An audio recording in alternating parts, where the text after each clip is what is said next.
केंद्र में चल रही भाजपा की सरकार को 8 वर्ष पूरे हो चुके हैं, जिसको लेकर पूरे देश में कार्यक्रम आयोजित किए जा रहे हैं। भारतीय जनता पार्टी के राष्ट्रीय प्रवक्ता जफर इस्लाम आज मुरादाबाद पहुंचे, जहां पर उन्होंने भारतीय जनता पार्टी की सरकार में किए जा रहे कार्यों को बताने का काम किया और ये कहा है कि सभी धर्मों को साथ लेकर काम किया जा रहा है। भाजपा प्रवक्ता जफर इस्लाम प्रेस कॉन्फ्रेंस में कांग्रेस पर हमलावर हो गए। उन्होंने राहुल गांधी के लिए बोलते हुए कहा कि ईडी पर सवाल उठाना ठीक नहीं।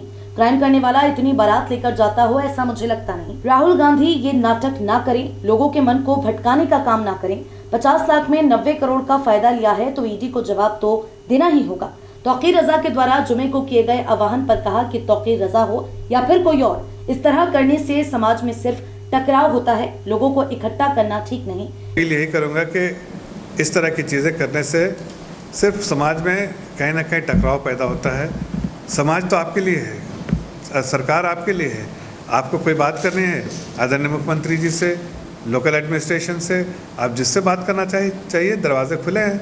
लेकिन इस तरह का जो आह्वान देना के और लोगों को इकट्ठा करके और उसको कहीं ना कहीं उत्तेजित करना, मुझे नहीं लगता ये इसकी ज़रूरत है और ये करना चाहिए। ऐसा नहीं करना चाहिए।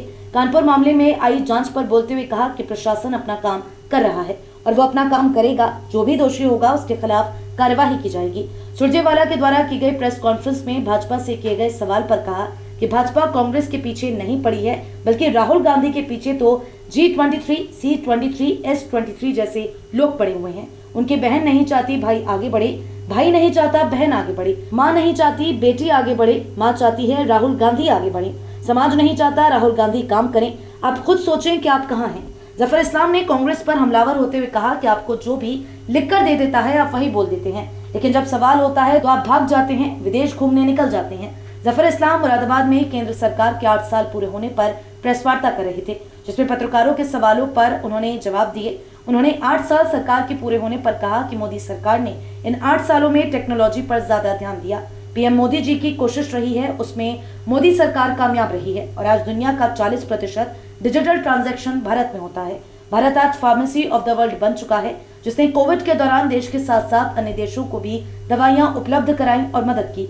जफर इस्लाम ने कहा कि आने वाले दिनों में भारत दुनिया के शीर्ष देशों में गिना जाने वाला देश होगा। साथ ही P5 में भी भारत बहुत जल्द शामिल होगा। सरकार को हुआ है उसके अवसर पर आज जो है ये प्रेस कॉन्फ्रेंस किया जा रहा है।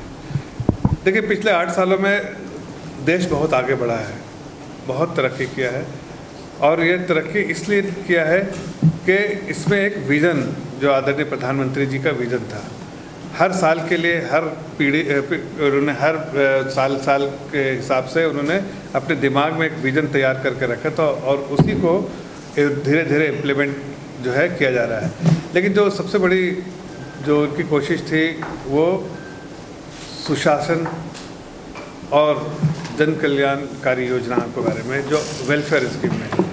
लेकिन वो जो सबसे बड़ी बात जो उनका फोकस था कि एक आम नागरिक अपने आप को बहुत मजबूत महसूस करे, जिसके हाथ जो है आदरणीय प्रधानमंत्री जी की सरकार हर वक्त थामे रहे और वो अपने आप को मजबूत महसूस करे।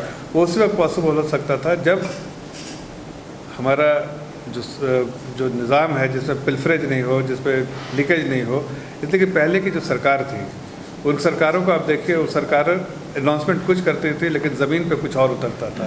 तो पॉलिसी को ज़मीन पर इम्प्लीमेंट करना जो है वो बहुत बड़ी जो है कठिनाई थी।